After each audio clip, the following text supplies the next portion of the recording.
All right. Hi, everybody. Welcome to the live stream. My name's Laura, and I'm here with Dr. Monica. I'm so happy to be here. So, during this live stream, we're going beyond the scale to show and tell some of the main reasons why people might have trouble losing weight, keeping weight off. And we're just going to discuss how mindfulness can help um, people get that weight off in a way that they never thought about before. Um, Exactly. so, yeah, Dr. Monica, do you want to introduce yourself?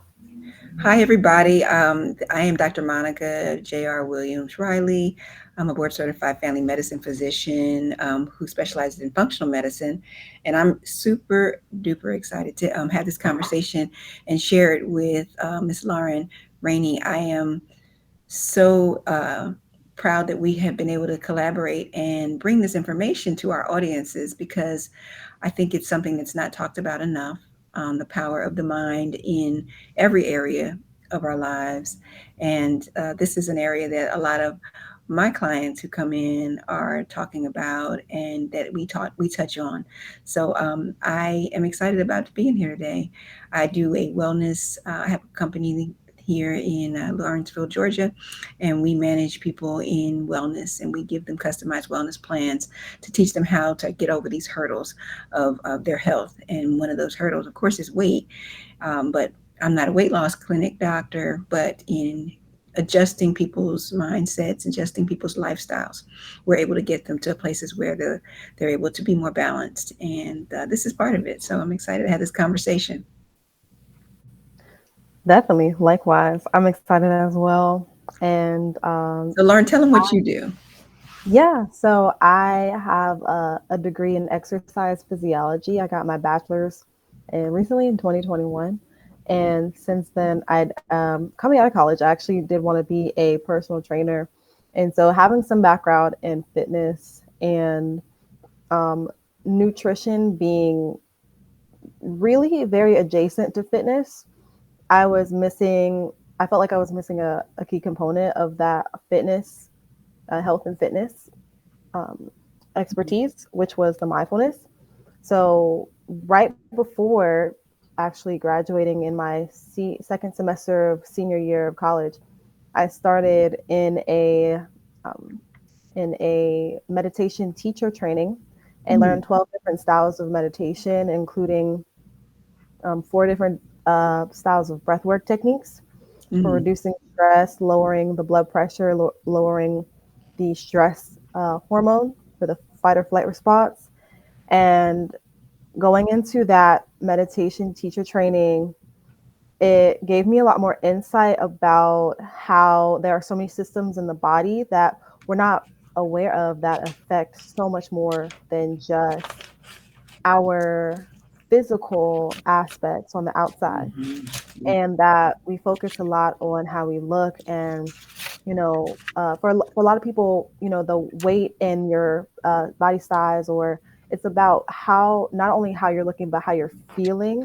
And Yes. so getting getting or going inward toward how you feel about the health decisions that you make, and not only how it looks, was a big barrier for me to get Yeah. to as somebody in the health and fitness field.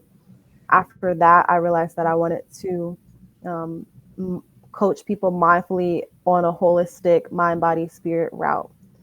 And for the past 2 years, I've been a mindfulness coach, Mm-hmm. and my started my business in 2021 right after I graduated, Holistic Fit Meditation, to help working adults relieve their stress, decrease their anxiety, and overall be less unbothered, or I'm sorry, more unbothered, so they can live life with more joy and more peace. Um, I currently do one-on-one coaching, as well as I'm a yoga and meditation. That's wonderful. That's wonderful. Well, obviously for my audience, they know that because of what you just explained, you are a perfect partner in what we do here at Deep Rooted Health, because it's more than just about how we look, which obviously concerns people. And it is an indication of how we are. Um, it's a physical indication of how we are. So it does matter. And it's not just about what size you are, size 2 versus a size 10 or 15. It's really about, your skin, and it's about, your eyes and your hair and your nails. All those things are indicators of what your health really is.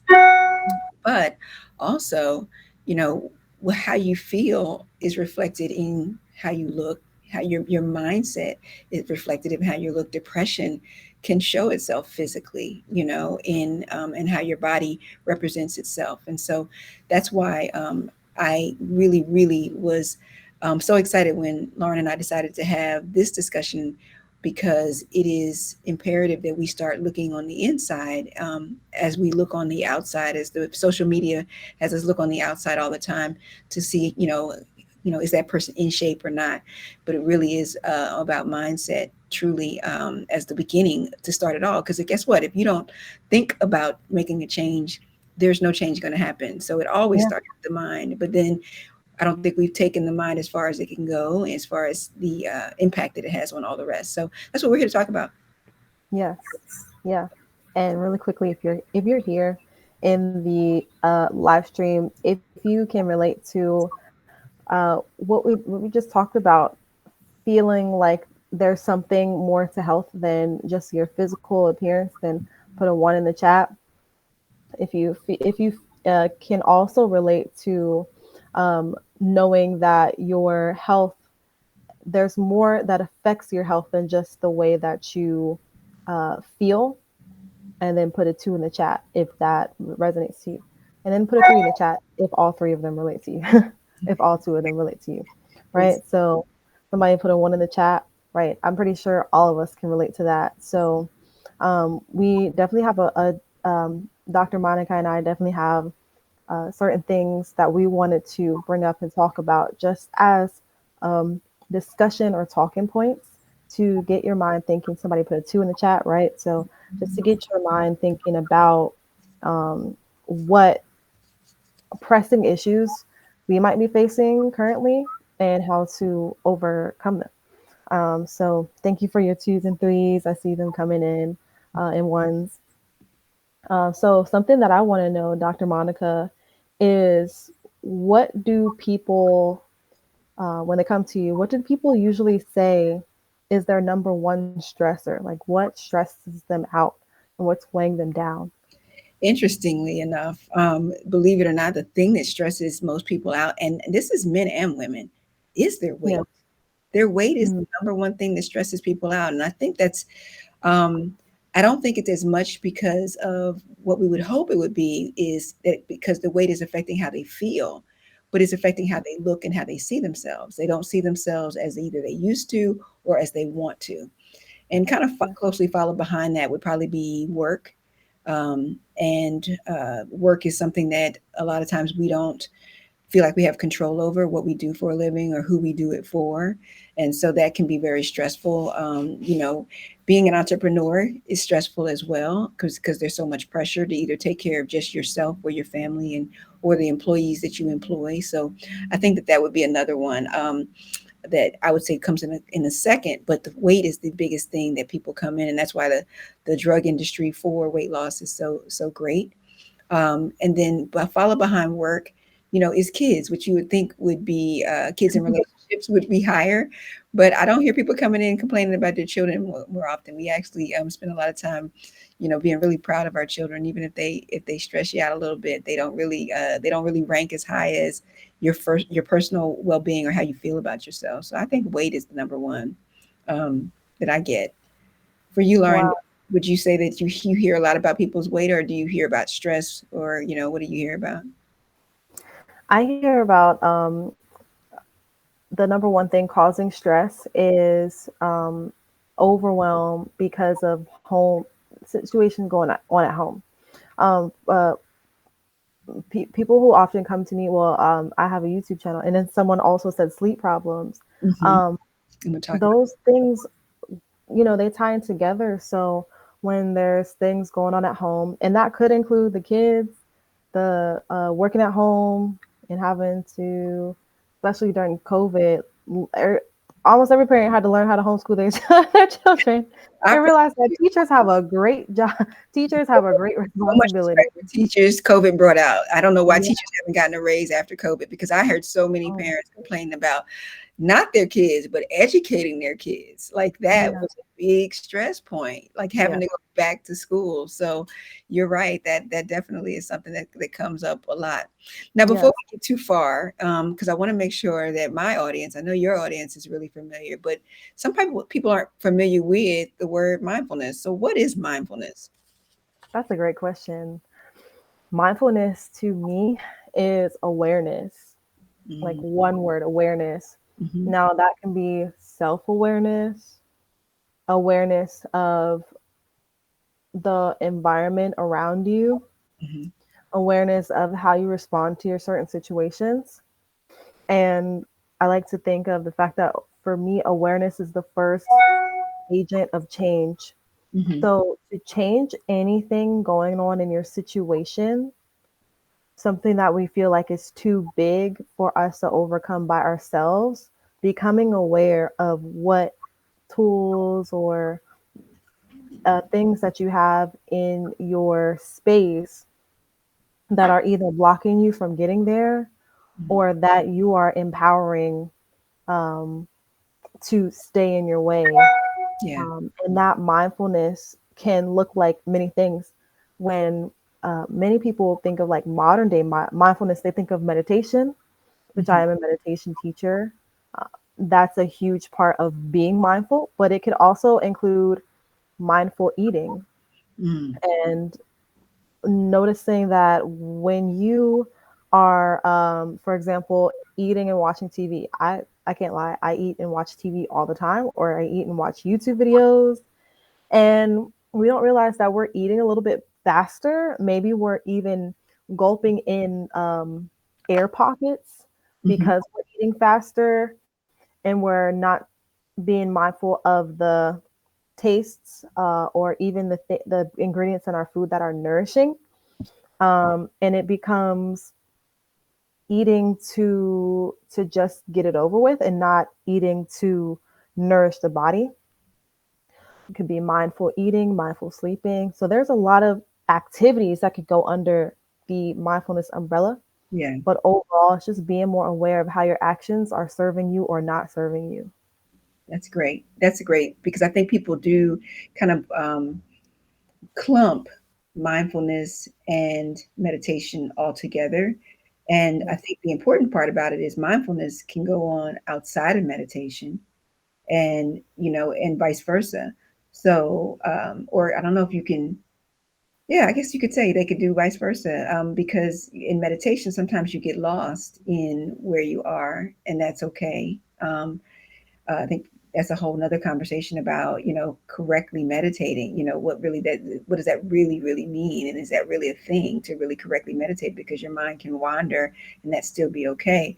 But mindfulness, I love what you said, is really about being Yeah. aware of what you're doing. And I think everybody can agree that if you actually really knew enough about the negative things that you were doing that were going into your body, you could at least seek out help. You may not know what to do, Mhm. but you could at least seek out help to make a change. And so we'll talk a little bit more about that, and also some of the things you said about sleep and about eating, and how that physiologically is, meaning like how the body actually is dealing with how we deal with ourselves.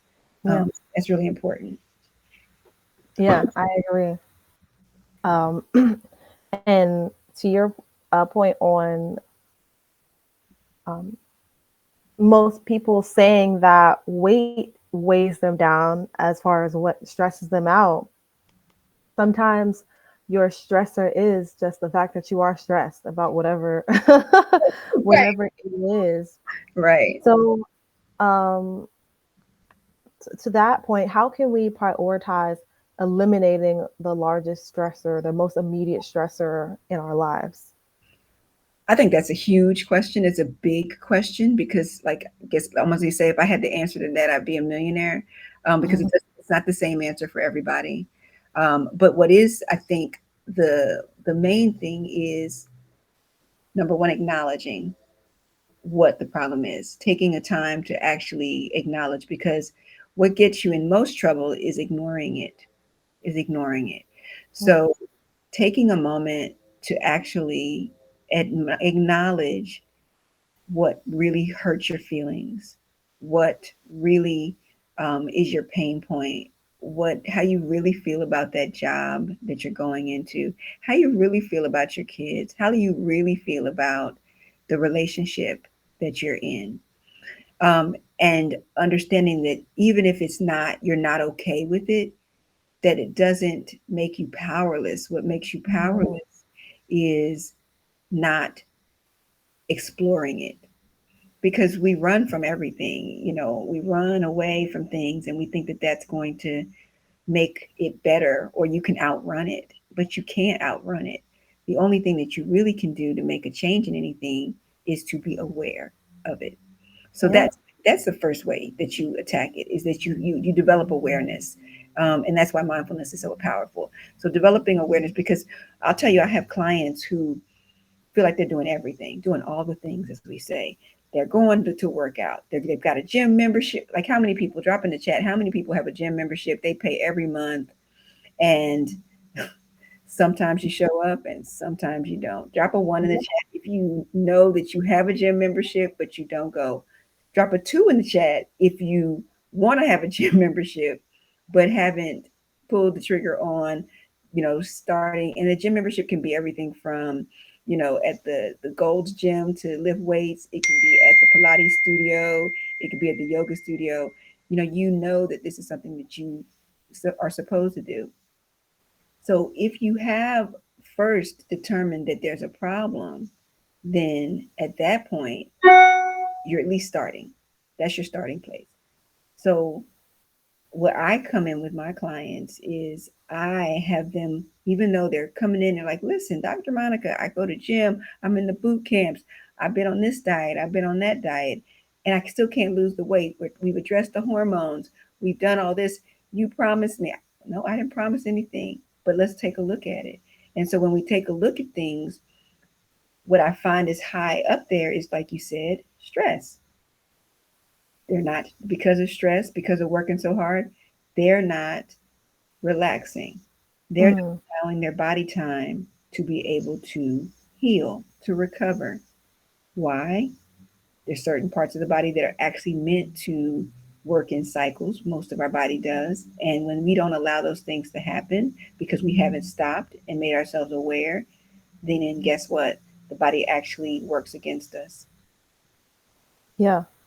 What you said when you said drop a one on the chat if you know that you need to get back to gym, let me drop a one in the chat for me now, because let me tell you, as a even as a yoga teacher, meditation teacher, that's work for me. Yeah, That's my job. And so um I am so wrapped up in my job that I don't dedicate enough time to do my own yoga practice, to do my own gym routine, because the schedule is always changing. And so when I used to work at LA Fitness back in from 21 to 2022, I had access to the gym. Some days I went to the gym, some days I did not. But I was physically at the gym about 6 days a week. right, right, Did I go all of those times? No, I did not. And I worked there. I went there for free. I had a free membership. right, Um, right.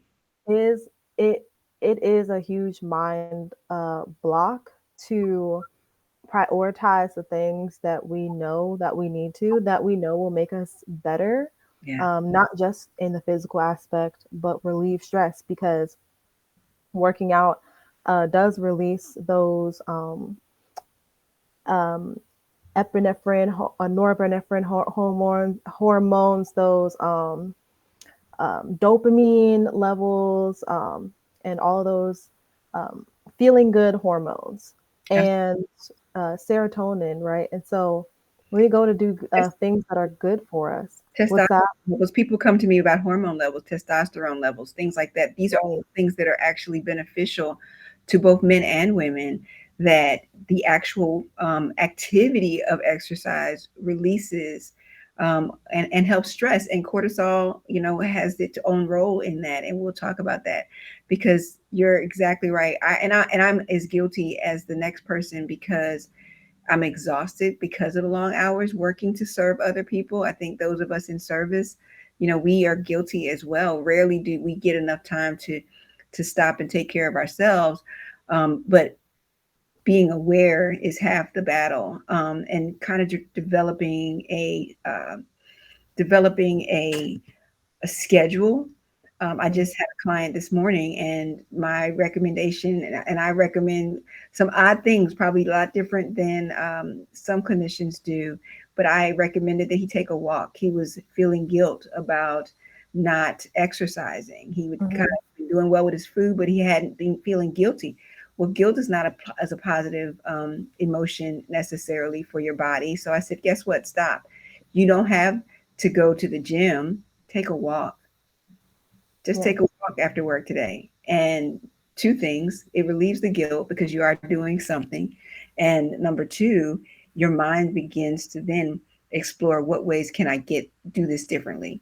So Mm, doing a little of something is better than doing nothing at all. And that's in so many different areas of our lives. So I tell people, take a walk. I tell people, take a vacation. Like I prescribe these things. And this is what I've seen make shifts in people's well being, their lives, and their weight. yes. That's powerful. What Mhm. you just said, take a walk. Even though you didn't go to the gym and run on the treadmill or go on the elliptical, you're doing something.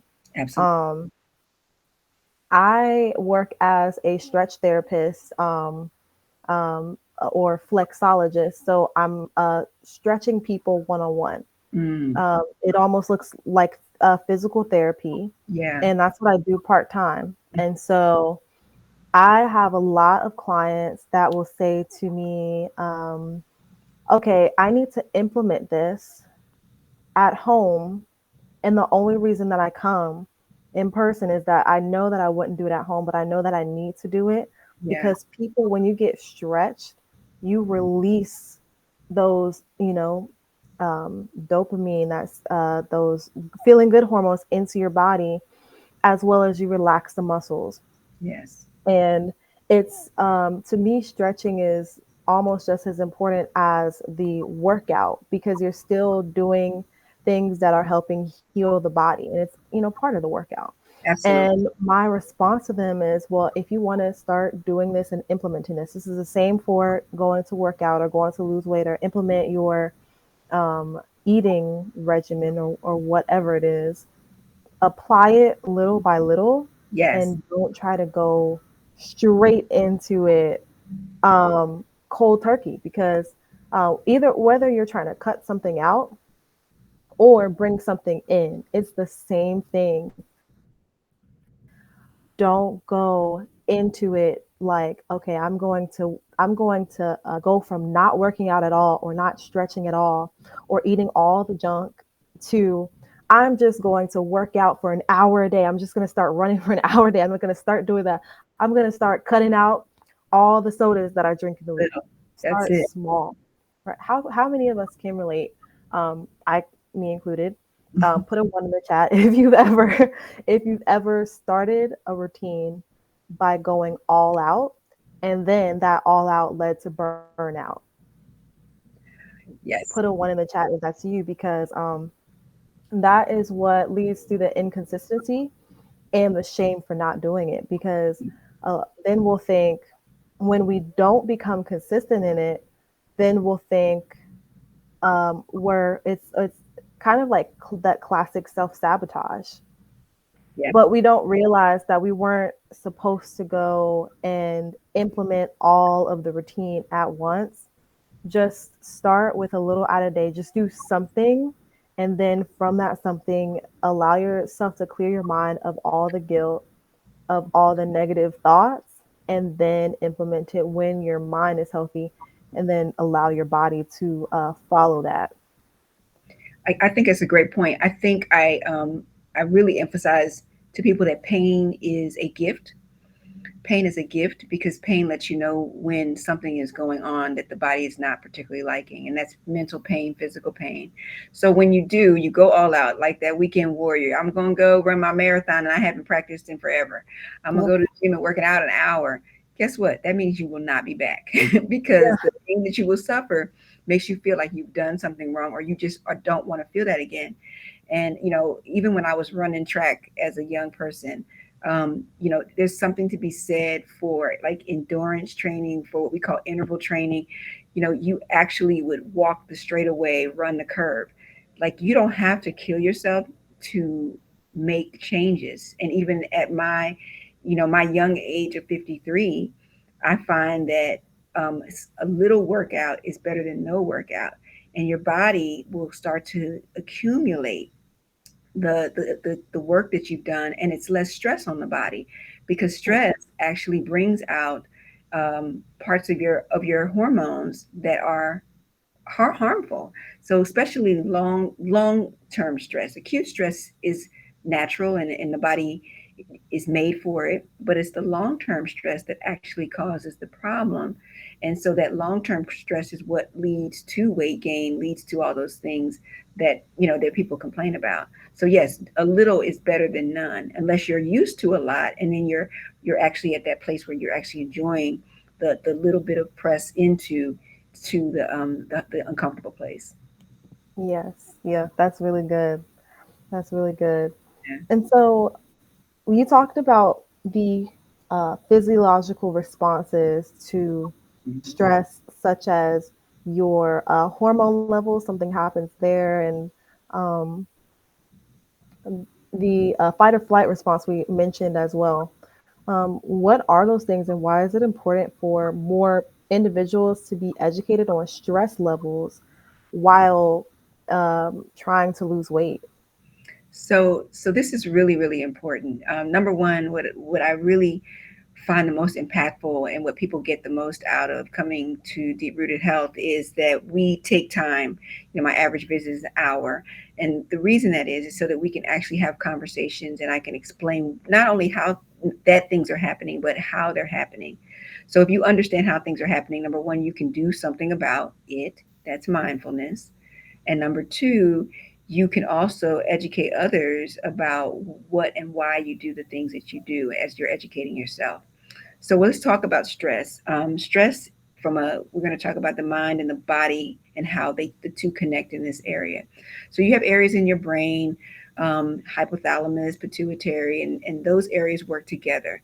And when those areas work together, they cause the adrenal gland to produce what we know as cortisol, right? And people have heard about that word; they throw it around a lot. But cortisol is not a bad word. I think it gets a bad rap because we only hear about the negative part. But cortisol is really important because it actually helps the body respond to stress. And it does by giving you more energy and keeping you alert. But Mhm. those things are supposed to happen in short spurts, fight or flight. You're not supposed to be fighting all the time, and you're not supposed to be flighting all the time. If you are in a continuous mode of fight or flight, which is what a lot of us are, and that's our problem, is that we're not like sprinters. We don't have a race and then we're done and we relax for a while. We are all marathoning. And that is what's causing the epidemic of obesity. And I could say one of the major causes of the epidemic of obesity, besides the fact that our food sources are not helping out either. But that continuous chronic stress that leads to having cortisol levels continuously is where we're finding that we're having the most trouble with Mhm. with weight. So when you have prolonged cortisol levels, then these are the problems that you have. So this is going to affect you from a metabolism standpoint. Chronic cortisol levels will cause your metabolism to change. It'll cause you to have cravings for food, and for what we call foods that would be stress relieving, or how do people call them? Like comfort They're foods. comfort foods. And so if you're trying to make yourself feel better, remember that cortisol is supposed to give you energy. It's supposed to make you alert. But if you're always in that state, you've got to feed that state. So that feeding Mm, state is going to make you hungry. But it's almost like the cookie monster. It's like, I'm so mm, hungry and I can't get this hunger to go away. That's the cortisol. So now I'm just eating anything to try to make this stop, make satisfy that. wow. So think Mm, about that. So that is why the prolonged cortisol leads to your longing for food all the time, and therefore you can't be not being in touch with mindfully in touch with what your body is actually asking for. You can't even satisfy wow. that craving. So we start eating sugar and things that cause highs, and to see if we can't get that to go away. Another thing that it does cause is fat storage. So what you'll see is that you'll see a lot of people complain about, yeah, I'm doing fine everywhere, but I got this gut. Right? That's men or women. How Yeah. many men and women out there can relate to having the gut? The gut, the gut, the gut. So understand that that's also the body under stressful conditions is going to try to store fat because it feels like, guess what? At some point, we're gonna need this energy. So let me turn it into fat, and I'm gonna keep it around. I'm gonna turn it into stubborn fat in an area that I can store it, so that if I get Mm, stuck out on an island somewhere and I need food, I'll eat that first. I'll convert that into energy first. So that's what the cortisol is meant to do. So it goes back to, we're not meant to stay in a stressful situation, because guess what?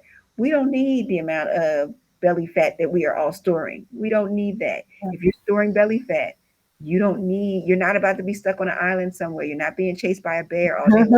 You Yeah. don't need that. But that's that cortisol trying to save your life because you're in a mindful state of stress all the time. You also mentioned sleep. So sleep is another place. I think we were talking about that the other day, how important sleep is. Yeah. So when your cortisol levels are chronically elevated, you're going to find you have sleep disturbances, either the inability to fall asleep or stay asleep. Why? What did I say? Cortisol increases your energy and increases your alertness, Mm, right? So if your cortisol level is high, it's not allowing you to shut down. And therefore, the sleep part, where we're supposed to actually be resting and rejuvenating, we're missing that. So when you don't do that, then you have issues with growth hormone, because our kiddos, even the same thing with our young people, growth hormone and all those things are used to help with our development, and those things are yeah. thrown up as well. The other, I guess, the thing that people don't realize is their immune system as well, because Mm, cortisol affects your immune system. And so, if your immune system is weak, a lot of times it's because you are stressed. wow. And that is having to do with your immune system's response to having chronically elevated cortisol levels. So, why do we feel like we get sicker all the time and we just can't ever get well? Well, because we're not getting enough sleep, because our cortisol levels are keeping us alert, and are not keeping our immune systems, giving it time to shut down, and therefore be able to heal us for the viruses and bacterias and things that come across. So those are some of the areas that your body, how it responds to elevated cortisol levels chronically. Short Yeah. amounts are important. Chronically, we have fat storage accumulation. We have insulin resistance that comes because of the fat storage, and the body's ability to actually know what to do with that sugar that we are storing. Our immune systems are affected because our immune system is weakened by not being able to rest and having high cortisol levels too often. Sleep is a problem, and when we don't sleep, then we don't have a good time to reverse the things that have occurred during the day and recover. And then hormone imbalance. Our hormones, testosterone, estrogen, thyroid, growth hormone, are all thrown off when we're not able to bring those cortisol levels down, and those other levels are able to stabilize. Wow. That's the power of just looking at all of the factors and not just one or two things Yeah, externally, because when you connect everything like that, your sleep, it seems like there's a centralized system of your hormones um, releasing or either being releasing for a prolonged amount of time. And I like to remind people as well that uh, anxiety and the difference between that and stress is that stress is for that quick moment to get us out of a very stressful situation, and it's like that sprint. um when stress turns into from the sprint to the 4 mile run, Correct. that is anxiety. It Yes. is prolonged stress. It's a prolonged fight or flight response where just little things or little triggers here and there are scratching at old wounds, and we are holding that stress all the time, releasing those hormones all the time. What resonated with me, one of the most, is the comfort foods and the eating. Hmm. Hmm. Because when we went back to the mindful eating and why most people, I find, most people, just from working in a gym, working also as a stretch therapist, Hmm. most people's um, struggle to lose weight is even when they're doing the workout routine, Yes. you cannot out eat. Um, you cannot out eat a good workout plan. Right. You can't outrun a bad diet. So they both go hand in hand. Hand in hand. Even if you're doing the workout routine and you're working with a personal trainer and whatnot, the nutrition, and not just about what you're eating, because I personally do not believe in a good or a bad diet. Mm.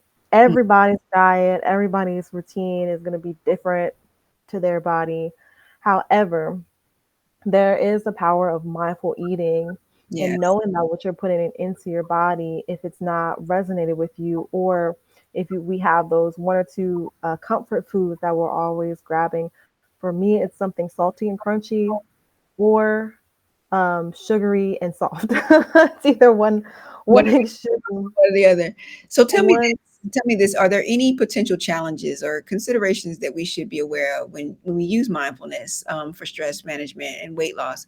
Like, can mindfulness help address when we're doing that emotional eating and cravings and like that get in the way of that weight loss? What could we do to give them to help with that? Definitely. So we want to address the stress Hmm. first of all, and be more aware. Going back to that awareness, mindfulness allows you to, whatever situation that you're in, notice what causations around you are causing you to feel this way, whether it's at home, whether it is a situation that you're having a difficult time escaping from, coping from, or dealing with, or obstacle that you feel like is too powerful for you to get over. And to me, one of the most important things is to sit in silence and retract from distractions. Hmm. Mm. That means that um, the Netflix shows and Hulu shows that you really like to watch, the um, this constant scrolling on Facebook or liking and resharing. Sometimes you have to cut those things out Mm. and all of them at once, so that you can have uh, some non-stimulation. Yes. All of our senses, sight, what we watch, hearing, what we're listening to, the music that we're listening to, what are people saying around us, what narratives are people telling us that we're replaying over and over and over in our head. Oh, you trying to start that program? Good luck, because all the other weight loss programs did not work. Right. What are we repeating in our mind? So all of your senses, sights, taste, the mindful eating, touch, smell, even Mm. those affect your experience. And so our senses are always being overloaded, retracting from those senses, and because we're really desensitized. We're Absolutely. desensitized to what all of these things are doing to our body, and we feed ourselves in more ways than just what we put in our mouth. We Yes. have more holes than our mouth. We have our ears, we have our eyes. And we have And our so skin. Our skin is one we don't even think about the tactile stimulation that we have. You're so Right. right. And don't forget, I think people, I hear so often people, um, like, I can't go to sleep without the TV on. You, Mm, that your mind is still, even though you quote unquote are sleeping, your mind is still has to negotiate and navigate yeah. that sound. So I'm not saying that, if you need a TV to go to sleep, okay, but put that timer on. Make sure that it's Yeah. not on when you wake up, because guess what? Your mind has watched that TV show all night. You haven't, your eyes haven't, but your mind has. You have another sense. You have a hearing sense. And your mind has definitely been not able to shut down. So I think your point is so true that quiet is a blessing. And guess what? If people don't like quiet, then that's a great symptom that there's something going on. If you Yes. can't get quiet, then that means you need to get quiet. Yes. Yeah. So I in my one-on-one coaching program that I offer, one of the main exercises that I assign people to do is when they're feeling anxious and stressed, especially if it is something at home, I instruct them to sit in silence for 5 minutes a day. Just Yeah. 5 minutes. Yes. No music, no TV, no, just listen to the birds chirping outside, sit in your room, sit outside if you want to get away from the house, but find time to be in silence and resist or take your attention away from the urge to pick up your phone and start scrolling. Right. Resist the urge to indulge in distractions because a lot of us are attracted to stress. Believe it or not, Yeah. that is a thing. We actually feel rewarded when we indulge in the things that stress us out because Yes. that's what's comfortable. And then um, being silent and being still becomes uncomfortable, Yeah. becomes associated with discomfort, but that's actually what we need to have more peace of mind, stillness, Yes. just silence, peace and quiet. Um, That revelation can really come in that mode of silence. So that problem that you're trying to so feverishly trying to figure out can be solved in just rest, yeah, stillness, and really letting the real truth come to the surface, and don't push it back down when it does, because sometimes it comes out in an emotional way. You just start, maybe you start crying or you start laughing and you don't even yeah, know why, but that is what's been being pushed down and be having the ability to come out. Those walks that we talk about, sometimes when I get a moment, I literally will just walk around my building and the sunshine on my face, things that I've been like trying to figure out, I'll come back into the office and be like, I figured it out, because I want totally. to give myself that moment not to be trying to figure it out. Yeah, totally. Exactly. You have a task in your head, so you go upstairs and then you get upstairs and you're like, what did I come up here for? Just be still for a second. It'll come to you. Maybe it'll come to you an hour later, but it'll come to you. We and my last. This would be my last question for you as well.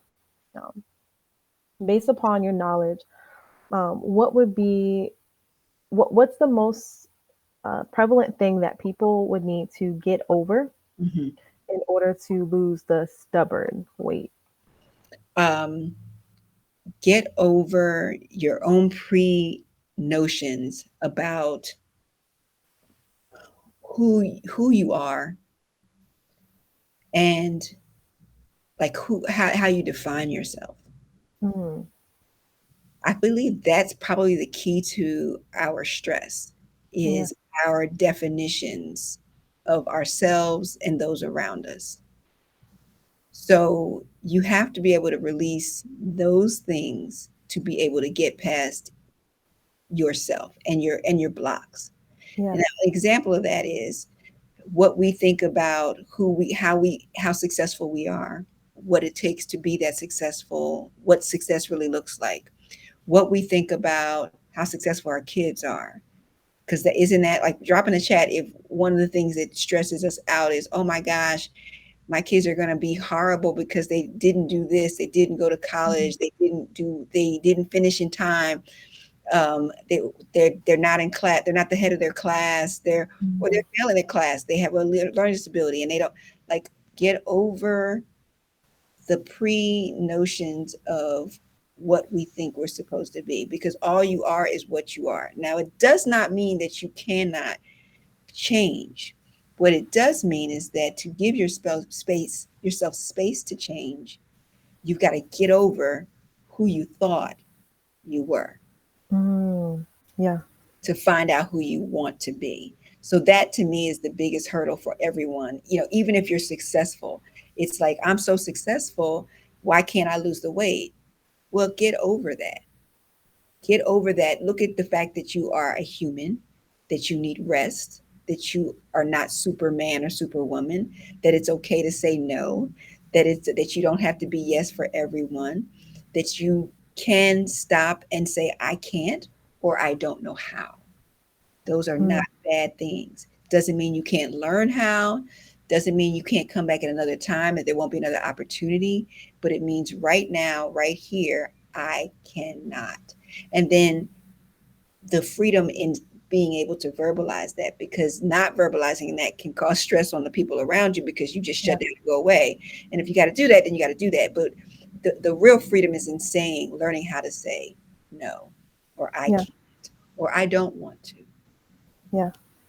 Yeah, that is good. And somebody commented, that's good. That is good. I was that that was truly a great way to end off our um question segment of this chat.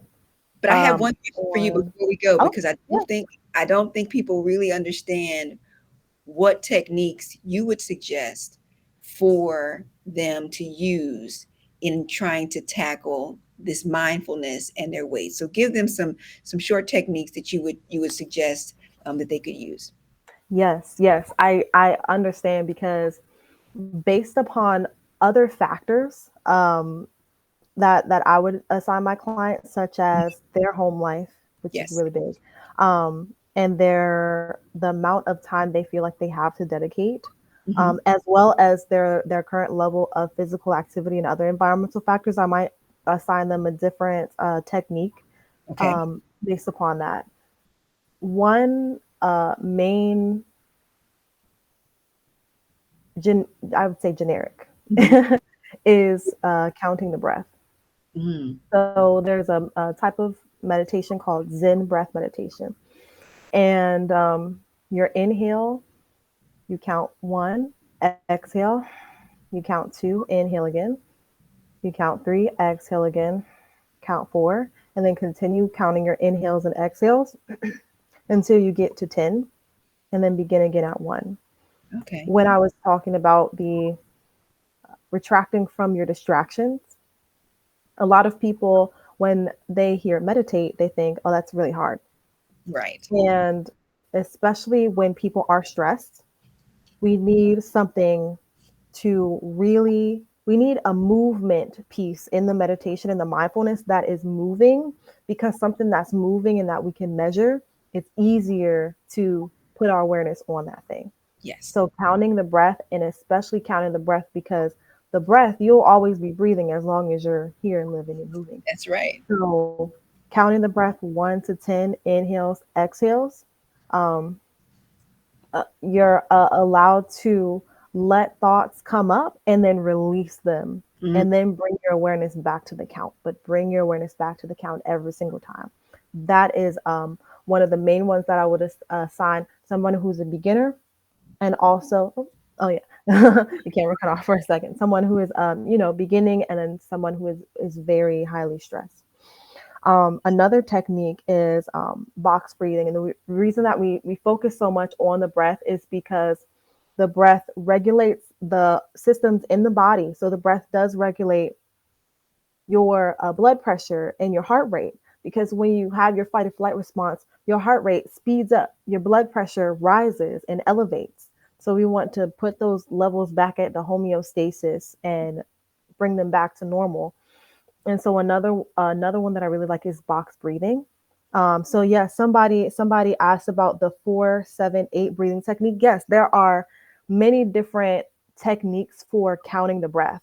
Hmm. And that, counting your breath in and out is one of my personal favorites, but also the 478 breathing technique is amazing.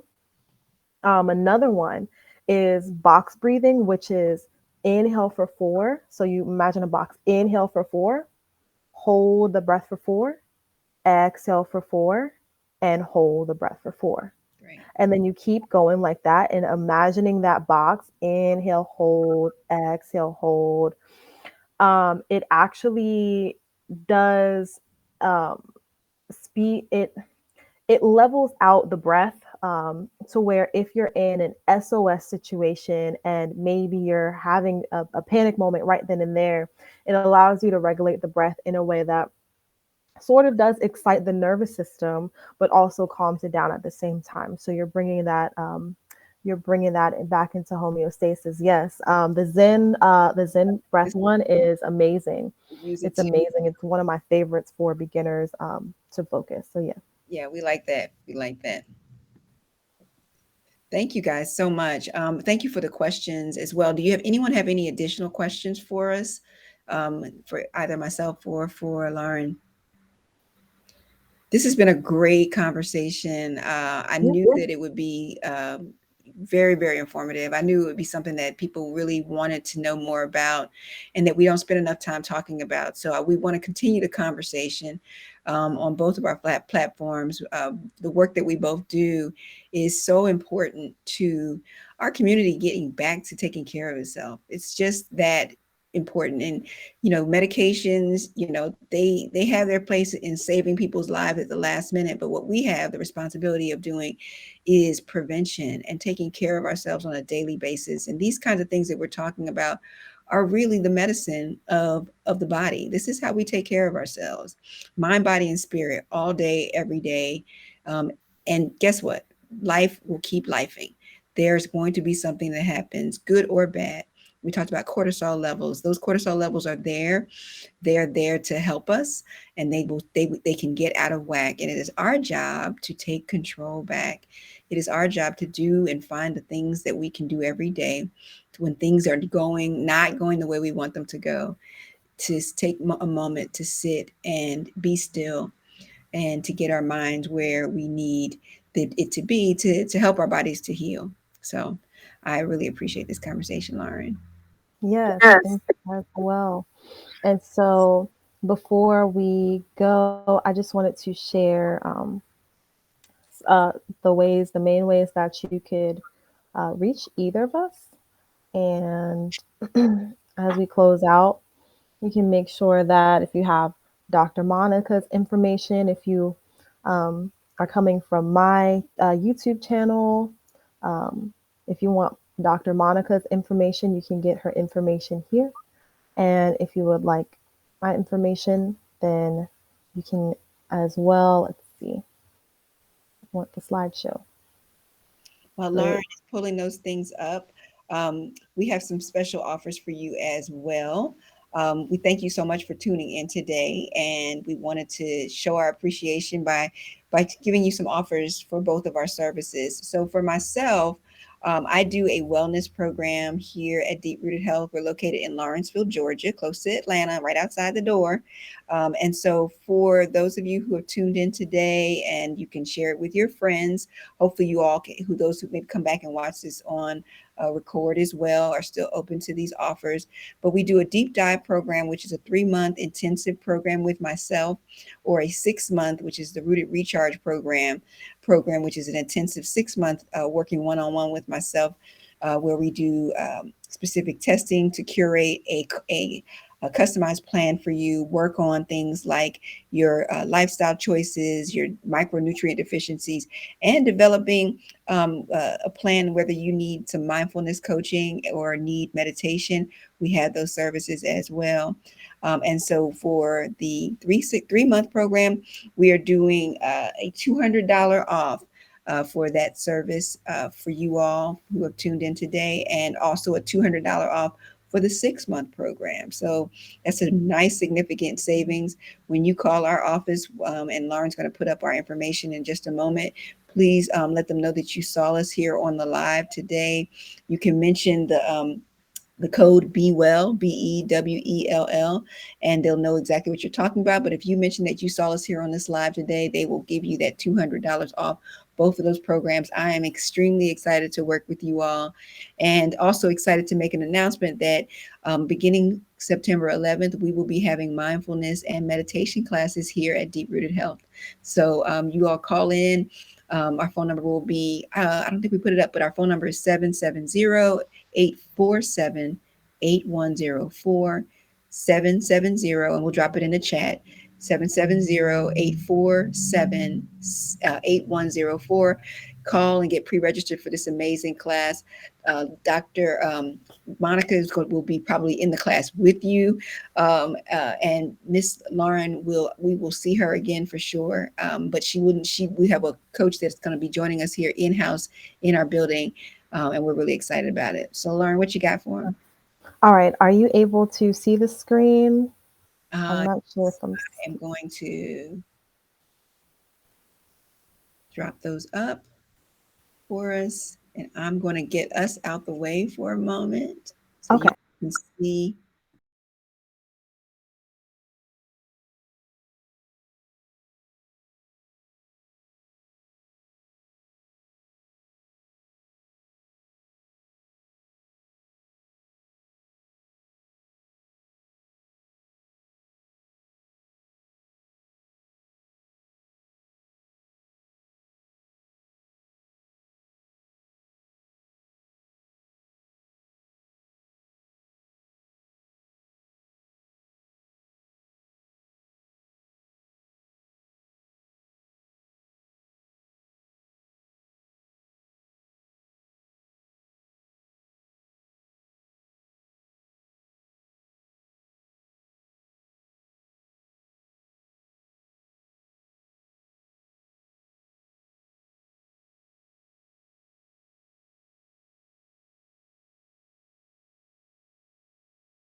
All right, Lauren, I think I wanted to make sure they got an opportunity to get all your information in. Okay. So your Great. screen came up. I did see it. Perfect. Perfect. Okay. This is Great. wonderful. So thank you, Lauren, for this amazing conversation. Thank you so much, Dr. Monica, for having me on. This was an amazing conversation, and I look forward to being on again, in the Absolutely. future. We have more to talk about. We absolutely have more to talk about. I'm so excited. You all, Lauren, tell them where you're located again. Oh, yes, I'm located in the DMV area. I'm located in Waldorf, Maryland. Wonderful, wonderful.